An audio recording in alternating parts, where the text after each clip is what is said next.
我沒法不。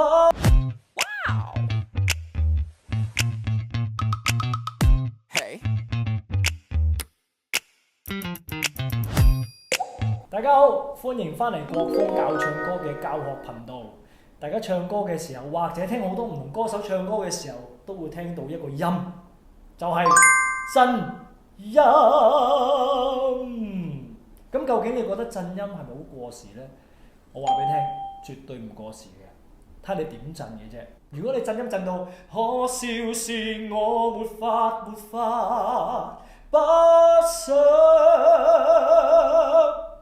呢種咧就比較誇張啲嘅震音。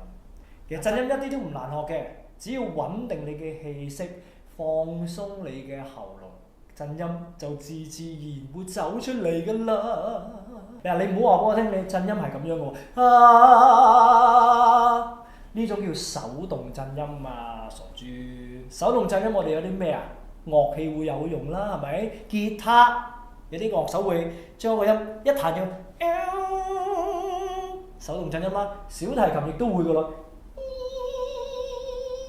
但我哋學嘅時候唔係手動震音嘛 ，OK？ 我哋係靠肌肉去放鬆，然之後肌肉帶動呢個震動出嚟啊嘛，好冇 ？OK， 首先嗱，你點練習去震音咧？就要放鬆喉嚨，講過㗎啦。點放鬆啊？OK， 大家見到啦，呢個頸部嘅位置 ，OK， 震動嘅時候我哋會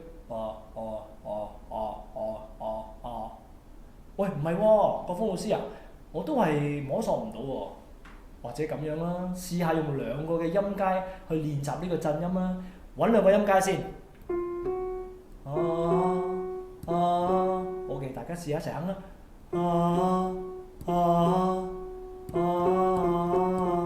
慢慢將個速度加快。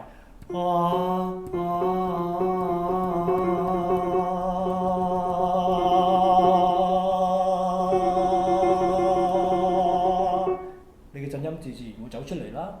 嗱，再試多一次，大家跟我練習一次。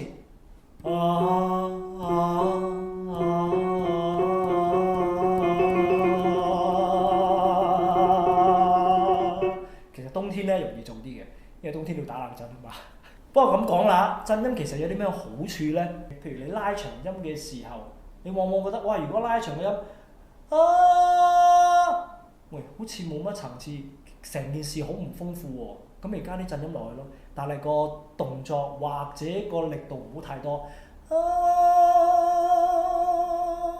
除咗豐富咗之外，亦都能夠令到你嘅聲帶 OK 去鬆弛，而且成個尾音會生動啲。總之大家要記住，練震音嘅時候，首先練習呢個後部嘅肌肉放鬆。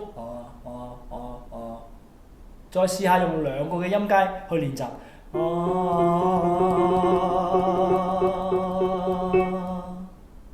咁自自然然咧，你就會學識震音㗎啦。如果想留意我更多嘅教學頻道，記得訂閱我哋 VMA 嘅 YouTube channel， 同埋記得點讚。肥都可發光，梗係揀呢個地方啦。